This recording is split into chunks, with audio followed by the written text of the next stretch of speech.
Hello, I'm Llewellyn King, the host of White House Chronicle. Welcome to the broadcast. In Washington, there is a lot of conversation, a lot of excitement about the passage and signing of the Inflation Reduction Act, IRA. It has particularly significance for the not-for-profit part of the electric utility sector. And today I have two experts on that part of the very complex electric supply system. They are Joy Ditto, President and Chief Executive Officer of the American Public Power Association, and Louis Finkel, Senior Vice President of Government Relations for the National Rural Electric Cooperative Association. Welcome both. Louis, what does this act do for your members? Well, Llewellyn, for the first time in more than 20 years, tax credits are going to be accessible for our not-for-profit utilities. For far too long, for-profit entities and not consumer-owned, not municipal utilities, but the investor-owned utilities have had access to tax credits to deploy new technology. And the provisions included in this bill, for the first time, make those tax provisions accessible to us. They create a level of parity where we don't have to find a for-profit partner to monetize those tax credits, that we ourselves, as the utilities, on behalf of the consumers that own our utilities or served by our utilities, can monetize those credits ourselves and pass those savings directly along to the consumers. Joy, what is this going to do for your members? Are we going to see a sudden surge in new green generation, and more moves towards a carbon-free economy? Yes, that's the short answer. This is really exciting, Llewellyn. Thanks for having me on, by the way. And as Louis mentioned, we've been working on this actually for over 20 years. Since the 1992 Energy Policy Act, we've been looking at this idea of parity or comparability in the tax code for publicly owned utilities, for other not-for-profit utilities like rural co-ops, so that we can really be unleashed in the marketplace as we continue to drive toward a cleaner energy future. And the mechanism that is included in the IRA is called a refundable direct pay credit, but it really just allows us to take advantage of these tax credits that have been available to our for-profit brethren for many years, both in the form of an investment tax credit and a production tax credit. So, and then there are a variety of new technologies and some existing technologies that we can take advantage of directly. Oh, give me some of those technologies. Yeah, so some of the existing technologies are things like wind and solar, but also new technologies like hydrogen. We're also looking at kind of new technologies in the arena of nuclear, but some in the existing technologies of nuclear as well. So we're excited about all of them. And frankly, our members are involved in deploying all of these technologies, but already, and we're innovative already, but the key is that dollar value that the federal government has assigned to support these technologies has not been felt by our customers in communities nationwide serving 90 million Americans have not been able to take direct advantage of these tax credits previously. That's almost 30% of the industry. So this is really about parity, and it's really about allowing our members, large and small, to do some additional innovative things in their communities. Well, Louis, we say tax credits. How much money is on the table? Is it 20%, 30%? Well, for most of these tax credits, it's 30%. And that's a really big deal, right? So a $100 million project means that it's only 70 million that is passed along to the consumer members or the communities that own the utility. These are real savings that have a real impact. And in a lot of cases, these tax incentives and the ability for our members to utilize these tax incentives is going to be the difference between deploying these new projects and not. And let me add one thing. Joy did a great job of touching on a lot of the technologies that'll get deployed. One of the other technologies that's really important for electric cooperatives is the deployment of carbon capture and sequestration projects on existing baseload and on new baseload power. And part of why I touched that, Llewellyn, is that Intermittent resources are without question to be an important part of our energy mix forward. But what makes the grid work, what keeps the grid operational, what keeps the lights on, is the availability of that baseload dispatchable power. And so having nuclear, having dispatchable power with carbon capture and sequestration is critical if you're going to have any chance of realistically bringing down that curve on carbon emissions. Louis, our viewers and listeners are smart as hell, but they may not be familiar with terms like dispatchable and base load. Could you explain those slightly? Sure, of course. So baseload power is simply power that's always available. It's always on. It's where you turn on the generating unit, the power plant, and you can dial up and use it at full capacity. You can dial down. You don't have to depend on the sun shining or the wind blowing or any other condition. It's just a matter of having the fuel available to ratchet it up. So I think that's the first piece of it. Intermittent resources, again, are going to be an important piece of the equation. That's wind and sunshine. Correct.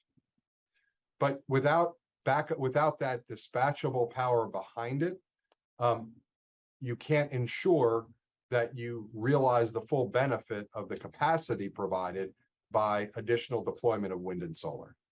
Joy, can you give us some examples of how this will work in the short term? Where will we see changes? When will we see ground broken on new plant? Because as we move to an electrified economy, particularly surface transportation, we're going to see a huge rise in the demand for electricity, while simultaneously the utilities are trying to back out of coal and, to some extent, natural gas. Yeah, so a great question. And I want to emphasize what Louis already said, which is, and public power also supports carbon capture, utilization, and storage technologies, which this applies to as well, which is hugely important. And it means that we might not have to back out of fossil fuels completely if we can develop these technologies that enable us to use them more fully into the future, in addition to keeping online or bringing online new baseload technologies like nuclear, kind of small modular reactors, which are more affordable. In addition to some of these existing intermittent technologies, we're also looking at hydrogen as a potential baseload, but it's still in its infancy and still expensive. So some of these types of incentives will bring down the price point, which is another thing that we need to maintain, is that affordability piece as we move into the future. But in terms of what this means kind of on the short term, is, well, we first have to get implementation through Treasury, through the Internal Revenue Service. So we're not quite there. We're not quite ready as of this filming to say, go out and take advantage of these tax credits tomorrow. So we will need to work with the Treasury to make sure this is implemented correctly. We believe there's some good precedent in the tax code already that enables us to take advantage of this pretty easily, particularly for the public power side. The federal gasoline excise tax enables public power entities and other state and local government entities to take advantage of it's sort of a tax-based incentive, and they file accordingly. So we're hopeful that IRS and Treasury will just kind of use some of those precedents already to implement this. We're talking about the Joint Committee on Taxation valued these tax credits at $15 billion, billion with a B, a year. So again, this means billions of dollars in incentives for us going forward. So I think our members, I've already talked to them over the last several weeks, and they are excited, ready to move on some of these projects that maybe they've been holding off on, that are smaller, more bespoke to their communities, which is also exciting because they can really gear it toward what their community wants. So I think in the short term, we have to get to implementation, but in the longer term, you're going to see a variety of projects come online in the public power side, and I'm sure in the co-op side as well. Joy, while you have the floor, tell us about your members. Give us some examples of who are members. We know maybe people have heard of the Tennessee Valley Authority, a huge public power entity, but have they heard of some of the smaller ones. And there must be a lot of small ones if you have 2,000 member utilities. Absolutely. So we have utilities, first of all, in 49 out of the 50 states and in 5 territories. The only state we're not in is Hawaii, unfortunately. But I know we have some co-op brethren in Hawaii. And we are from very, very small, I mean, communities serving less than 100 people to communities serving millions of people. So our largest utility is Los Angeles Department of Water and Power. And again, there's a utility called Orlando, Oklahoma, serving 93 customers. So that, again, gives you a scope. But the vast majority of our members are in communities of 10,000 people or fewer. So again, small communities, often serving sort of those rural areas that Lewis's members also that they serve. We do have some other, you kind of alluded to it earlier, Llewellyn, where we do have some public utility districts and irrigation districts that look a little bit more rural than that. But mostly we're in kind of these smaller communities, in some cases large cities, a smattering of large cities across the country. But I mentioned LA, Seattle, Tacoma, San Antonio, Austin, Jacksonville, Florida are a few of the cities that we're in. Lewis, would you do roughly the same job for us? Tell us a little more about the rural cooperatives and the concept of the last mile. So, Llewellyn, in many cases, the electric cooperative was that provider of last resort in many rural communities. Our members, don't get as large as the city of Los Angeles because they tend to be more in kind of exurb and rural communities. But our members get as small as 2,000 meters and get as big as 300,000 meters, where they are serving what used to be rural communities, which now have become suburban communities.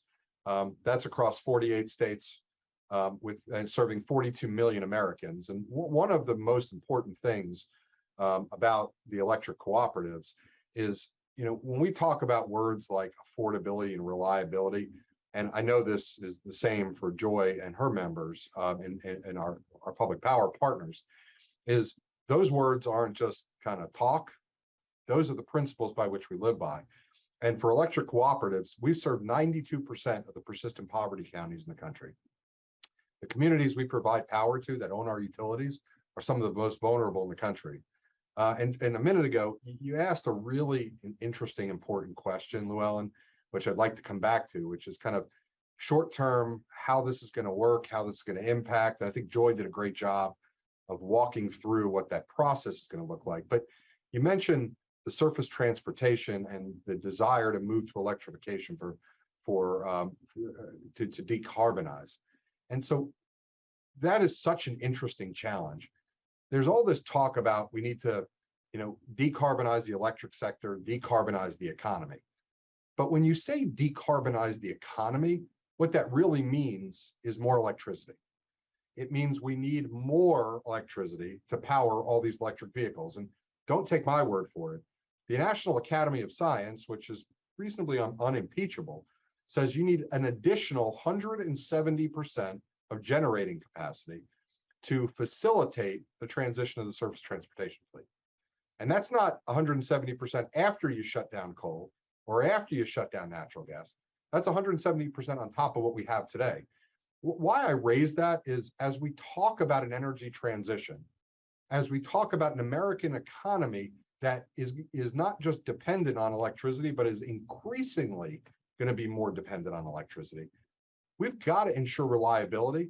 That means we've got to have a thoughtful, reasonable transition as we decarbonize. We need to make sure there's time and technology, and for all that is good, build more transmission to bring all these new resources that these tax incentives are going to unleash to market. All the while trying to deploy all this electric vehicle charging infrastructure, which, as Joy and I really know from talking to our members at the local level, it's going to require a wholesale kind of rebuild in some cases of that distribution system to accommodate all this EV charging for these smaller systems that never had anticipated that kind of electricity to flow in their systems. For the benefit of our listeners on Sirius XM Radio's POTUS channel 124, you're listening to White House Chronicle. I am Llewellyn King, the program's executive producer and host. My guests today are Joy Ditto, President and Chief Executive Officer of the American Public Power Association, and Louis Finkel, Senior Vice President of Government Relations for the National Rural Electric Cooperative Association. White House Chronicle airs nationwide on select PBS and public educational and government access channels, and worldwide on Voice of America television and radio in English and translated into Chinese. It is now available as a podcast on Apple, Spotify, Stitcher, or your favorite audio platform. If you'd like to get my weekly columns of commentary, send me an email at llewellynking1@gmail.com, and do remember that Llewellyn has 4 L's. A question for both of you, and just jump on it. Both of your membership, some are very small. They don't have any generating at all. It's a fairly small percentage. Some of them just are wires companies, as we say, which are distributors of electricity. What is the breakdown? And I'm interested in whether any of the distributors, the wires companies, will now get into the generating business. There's a lot that Louis just said in answering that other question, or kind of circling back to that other question too, that I find really interesting and on point. So I want to kind of expand upon his remarks really quickly, and then I'll respond to your question. It kind of goes back to, we are going to have even more responsibility right now as a sector across the board. We are providing service at 99.999% reliability. And that is hugely important, and it means that the lights stay on the vast majority of the time. But when we're also responsible for the transportation sector, the building sectors, all of these other sectors, even more so than we are now, that responsibility becomes even higher, which is why when we're talking about reliability, we're not just saying it. Our members are the experts. They're provisioning this essential service every day. So I want to just emphasize that point that Louis made so well, in the sense that the distribution side of the equation has long been, again, some of these smaller entities that are provisioning service out in rural areas or small communities are getting their generation from a larger entity, either another large public power entity or co-op entity or investor owned or an independent power producer, because of the economies of scale that's typically been helpful to consumers from an affordability standpoint. But now we're kind of looking at a little bit more of that push out into the distribution segment of the industry for distributed energy resources, for electric vehicles. Kind of this whole assimilation of electricity into all aspects of our lives is going to mean that the distribution utility side is more important. And they are actively considering deploying some of these smaller scale generation facilities to respond to their community's needs and wants. We do things called community solar projects, and we've been doing more and more of those. Kind of reminds me of like a community pool. You pay, everyone pays for it, and then you can all use it. And that's what we've done with solar projects. And again, we're going to be able to do more of that because the money side will pencil out more for those smaller communities to do that themselves, rather than having to partner with a third party to do it. So I think we're going to see more of those distribution only entities getting into some of this small scale generation than they have previously. And I think there's another impetus to that too, which is what we saw with the Winter Storm Uri situation a year and a half ago or so, where some of our smaller guys. That was in Texas. Where Texas. Yeah, no, it wasn't just in Texas. Well, and it was not just in Texas. It was up in Kansas. Arkansas, it was up Oklahoma. in Oklahoma and in Missouri. This was a hugely impactful from a price standpoint, and in the case of Texas, from a reliability standpoint, for some of these smaller communities who got hit with exorbitant natural gas prices. They're interested in really being more in charge of their own destiny in some cases. So I can see some of these smaller entities really getting more into the business of provisioning generation services to their communities for the, for reliability reasons, for emergency purposes. So I see it having that ancillary benefit as well. Thank you. Lewis, you might want to expand on and explain distributed energy resources. So within electric cooperatives, it's a similar story to public power. 840 distribution cooperatives, mostly powered by generation and transmission cooperatives, but a lot of them are purchasing from either a municipal partner, sometimes an investor-owned utility, and in some cases, much like our colleagues in public power, are buying from big federal utilities like the Bonneville Power Administration or the Tennessee Valley Authority. But increasingly, and Joy hit on this, and it's kind of one of my favorite stories to talk about, is community solar. Electric cooperatives are the largest owners of community solar in the country.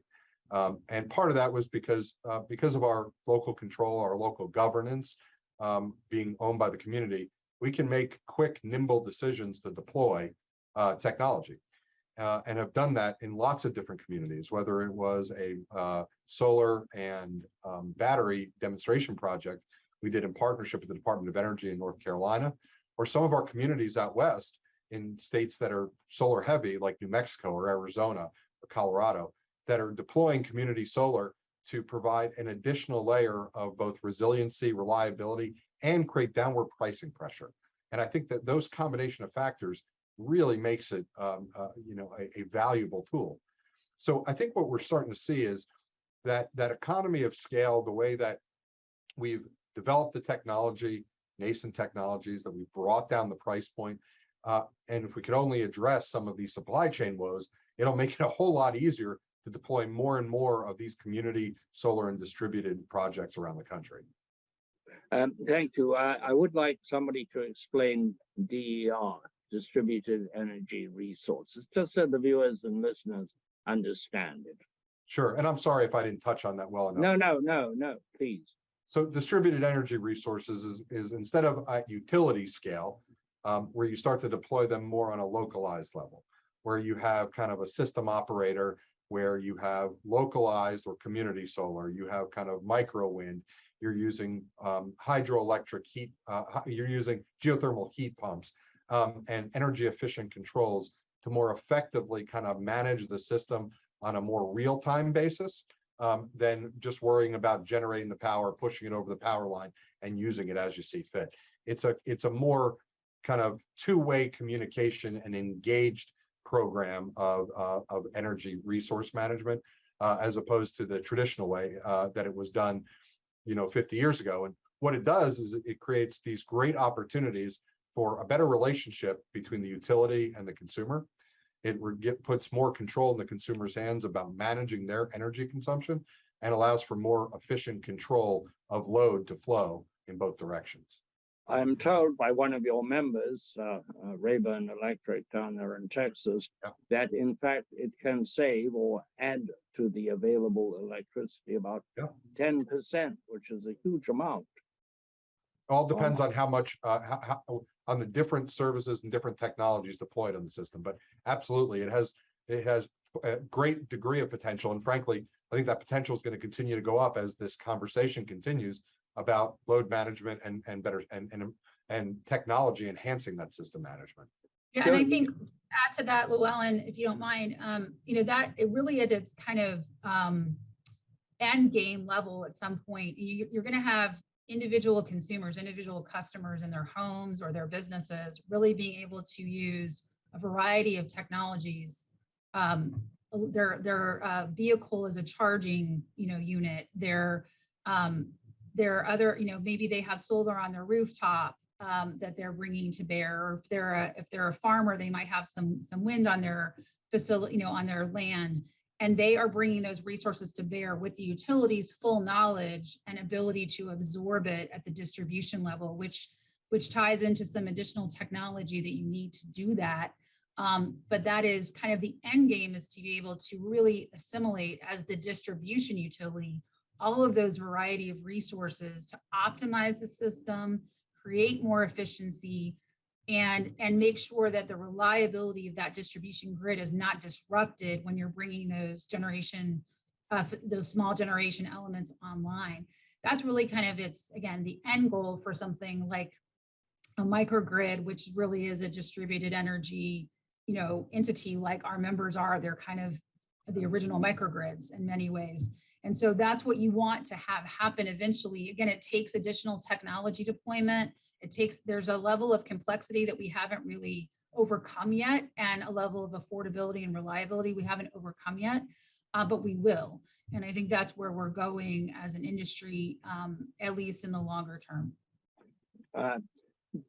When you say community solar, what are we talking about? Are we talking about rooftops, or are we talking about larger installations, or a mix of the two? Joy? Yeah, I can take that one. It's kind of a combination of things. In the case of some of our members actually have rooftop solar on, for example, schools or bus, the roofs of where, bus shelters, kind of transit areas.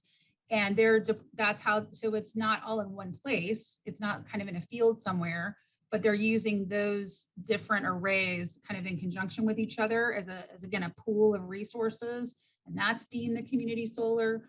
Our members also in some cases have solar rooftop programs where they work with individual homeowners or business owners to help them deploy that technology, and then the utility helps manage it for them so that it's kind of a one-stop shop, turnkey service. So kind of just depends on the community. It just, like is the case with a lot of stuff in public power, and I'm sure in the co-ops, it really just depends. There's some customization to all of this, but the idea is a much more localized resource. Bad weather, it's the new normal, and it's everywhere, and we never know when it's going to strike. How are the utilities, how are your members, both of you, dealing with those? Let's start with you, Lewis. Well, Llewellyn, it's the hardest challenge that exists for an electric utility. Joy hit on reliability, and reliable service is I don't want to overstate it, but is easy when conditions are perfect. It's when conditions get rough that keeping the lights on and restoring power rapidly becomes more difficult. The more difficult the storm, the more urgent the need to restore power, because folks are generally suffering. Their homes have been destroyed, their businesses have been destroyed, there's a loss of life, there's tragic circumstances. And it doesn't matter if it's a wildfire or a flood or a hurricane, tornado, whatever the natural disaster is, it has a profound impact on the community and on the people that they serve. That is our show for today. Thank you, Joy Ditto of the American Public Power Association and Lewis Finkel of the Rural Electric Cooperative Association. The electric supply comes from the most complex real-time machine on Earth.